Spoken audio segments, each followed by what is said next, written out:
સ્વરાજની ચૂંટણીમાં આ વખતે આદિવાસી વિસ્તારમાં આમ આદમી પાર્ટીનું પરિણામ ખૂબ જ સારું આવ્યું। એ પછી નર્મદામાં મળેલી બેઠકો હોય કે પછી આમ આદમી પાર્ટીના જે બીજા વિસ્તારો છે કે જ્યાં ચૈતર વસાવા કામ કરતા આવ્યા છે ત્યાં મળેલી બેઠકો હોય, આપણે જોયું કે આજે પણ ચૈતર વસાવા દ્વારા પોતાના સોશિયલ મીડિયામાં એક પોસ્ટ કરવામાં આવી હતી। આમ આદમી પાર્ટી અત્યારે હાલ જે વિસ્તાર આદિવાસી વિસ્તાર છે એમાં કેટલી એક્ટિવ થઈ છે એ વાતને લઈને તેમના દ્વારા ઘણા બધા ઉદાહરણો આપવામાં આવ્યા છે અને આના ઉપરથી એક વાત સાફ એવી લાગી રહી છે કે ચૈતર વસાવા સ્થાનિક સ્વરાજની ચૂંટણી પછી હવે 2027ની તૈયારીઓ કરી રહ્યા છે। સમગ્ર મામલો શું છે, આદિવાસી વિસ્તારની રાજનીતિ શું કહી રહી છે તેની વાત આ વિડીયોમાં। નમસ્કાર, હું હંસિની અને તમે જોઈ રહ્યા છો નિર્ભય ન્યૂઝ।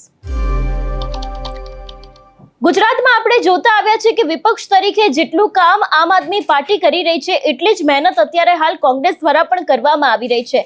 કોંગ્રેસ એક તરફ પોતાનાથી બનતી કોશિશ કરી રહી છે, પણ આ વખતે ચૂંટણીના જે પરિણામો સામે આવ્યા હતા એમાં ક્યાંક આમ આદમી પાર્ટીએ બાજી મારી લીધી। એમાં પણ વાત કરવામાં આવે આદિવાસી વિસ્તાર વિશેની।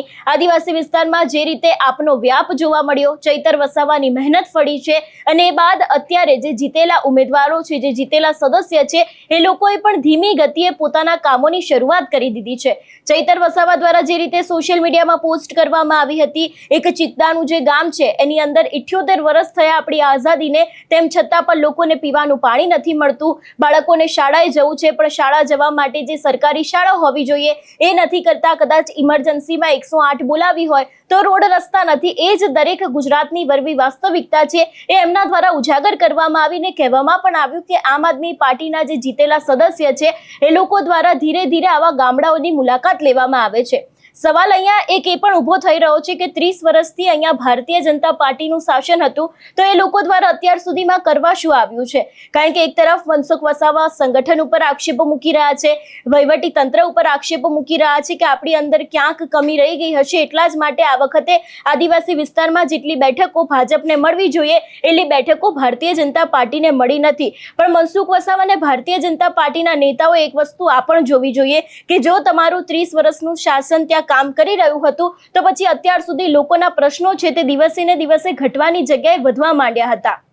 વાત કરવામાં આવે ચૈતર વસાવા વિશે, જે રીતે ચૈતર વસાવા અત્યારે હાલ ધીરે ધીરે એક્ટિવ થયા છે, આમ તો ચૂંટણી સમયે તેમને લગભગ થોડાક એક દિવસ માટે ડેડિયાપાડાની અંદર એન્ટ્રી આપવામાં આવી હતી, બાકી ચૂંટણી પહેલાનો આખો સમય છે તેઓ ડેડિયાપાડાની બહાર રહ્યા હતા, પણ ત્યાંથી તેમના દ્વારા પ્રચાર પ્રસાર કરવામાં આવ્યો હતો ને એક કહેવત ચૈતર વસાવા ઉપર એ પણ લાગુ પડે છે કે તેમને આફતને અવસરમાં ફેરવી હતી।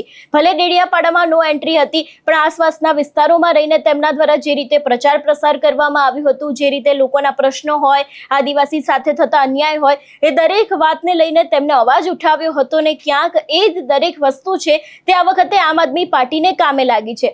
બીજી બાજુ ભારતીય જનતા પાર્ટી વિશેની વાત કરવામાં આવે તો એ લોકો દ્વારા પણ ઘણી બધી મહેનત કરવામાં આવી હતી। નાયબ મુખ્યમંત્રીથી લઈને ઘણા બધા મંત્રીઓ આ વખતે સ્થાનિક સ્વરાજની ચૂંટણીને લઈને આદિવાસી વિસ્તારમાં કામે જોતરાયા હતા, પણ અંતે થયું એ જ કે આમ આદમી પાર્ટી આ વખતે આદિવાસી વિસ્તારમાં બાજી મારી ગઈ। હવે વાત કરવામાં આવે જે રીતે નેતાઓ એક્ટિવ થયા છે, જે રીતે ચૈતર વસાવા એક્ટિવ થયા છે, જે જીતેલા સદસ્યો છે એ લોકો પણ જે રીતે અત્યારે હાલ કામ કરી રહ્યા છે એના ઉપરથી સ્પષ્ટપણે એવું લાગી રહ્યું છે કે આ વખતે 2027ને લઈને જે તૈયારીઓ છે તે અત્યારથી ચૈતર વસાવા દ્વારા શરૂ કરવામાં આવી છે, કારણ કે સમયગાળો ખૂબ જ ઓછો રહ્યો છે। જે રીતે અત્યારે રાજકારણ ગરમાઈ રહ્યું છે, જે રીતે આદિવાસી વિસ્તારની અત્યારે પરિસ્થિતિ જોવા મળી રહી છે, તો જો કદાચ ચૈતર વસાવાએ આ વિસ્તારમાં જીતવું હશે, પોતાના લોકોને લાવવા હશે તો ચોક્કસથી તેમના દ્વારા પણ કામ કરવા ખૂબ જ જરૂરી છે। 30 વર્ષમાં ભારતીય જનતા પાર્ટીએ કામ ના કર્યા તો આ વખતે આદિવાસી વિસ્તારના જે લોકો છે એ લોકોએ કહી દીધું કે હવે અમે લોકો સત્તા તમને નહીં આપીએ, હવે અમે લોકો એક નવા ચહેરાને માંગીએ છીએ કે જે લોકો અમારા માટે અવાજ ઉઠાવે છે।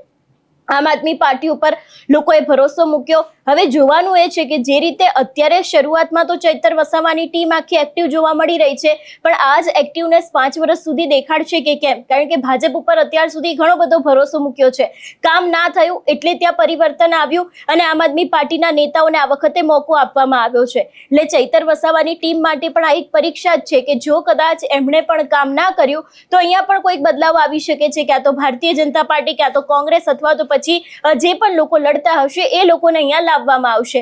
એક તરફ અત્યારે હાલ આદિવાસી વિસ્તારમાં જે રીતે પ્રશ્નો વધી રહ્યા છે, બીજી બાજુ ચૈતર વસાવા અત્યારે હાલ ઝઘડિયા જીઆઈડીસી ઉપર પણ ક્યાંક પોતાનો ફોકસ કરી રહ્યા છે. જીઆઈડીસી ના જે પ્રશ્નો હોય એને લઈને પણ ઘણી બધી આપણે જોતા આવ્યા છે, બબાલો કરતા આવ્યા છે.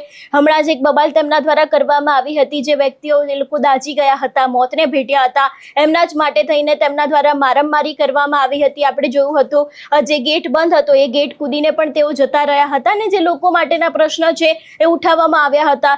અત્યારે તેમનો ફોકસ ભરૂચ તરફ પણ જોવા મળી રહ્યો છે. ભરૂચની અંદર પણ ઘણી બધી જનસભાઓ હોય અથવા તો પછી ત્યાંના પ્રશ્નોને લઈને મેદાને આવવું, એ જ દરેક વાત ક્યાંક હવે 2027માં ચૈતર વસાવાને ફાયદો ચોક્કસથી અપાવી શકે છે. પણ હવે ખાસ કરીને આગામી સમયમાં એ પણ જોવાનું રહેશે કે જે રીતના કામો અત્યારે હાલ આમ આદમી પાર્ટી કરી રહી છે અને જે રીતના કામો અત્યારે હાલ લોકોને દેખાઈ રહ્યા છે, એ કામો ઉપર તેમને અડગ રહેવું પડશે. કારણ કે જે કામ 30 વર્ષમાં ભાજપે ના કર્યા એ આ પાર્ટી 5 વર્ષમાં કરશે કે કેમ, અથવા તો પછી થોડાક એકાદ વર્ષમાં તેમના કામોને આધારે લોકો 2027માં તેમને મત આપશે કે કેમ, એ સૌથી મહત્વનો સવાલ અહીંયા ઊભો થાય છે. એટલે જે રીતે અત્યારે હાલ આખું આદિવાસી વિસ્તારનું રાજકારણ ગરમાવું છે, ચૈતર વસાવા હોય અથવા તો પછી ભારતીય જનતા પાર્ટીના નેતાઓ હોય અને ચૈતર વસાવાની જે આમ આદમી પાર્ટીના કાર્યકર્તાઓની આખી ટીમ છે, એ લોકો જે રીતે કામે લાગ્યા છે, નાના નાના ગામડાઓની મુલાકાત લઈ રહ્યા છે અને એ જ મુલાકાતને આધારે ક્યાંક અત્યાર સુધીના સવાલો છે એ સવાલો ઉઠાવવામાં આવી રહ્યા છે.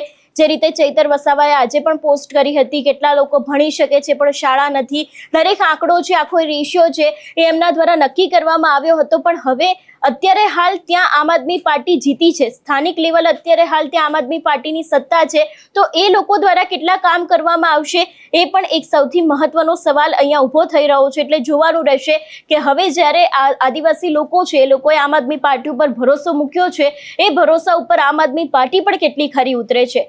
આ સમગ્ર વિષયને લઈને તમારો શું અભિપ્રાય છે અમને કમેન્ટ કરીને ચોક્કસથી જણાવજો. તેની સાથે અમારી ચેનલ નિર્ભય ન્યૂઝને લાઇક, શેર અને સબસ્ક્રાઇબ કરવાનું ભૂલશો નહીં. નમસ્કાર.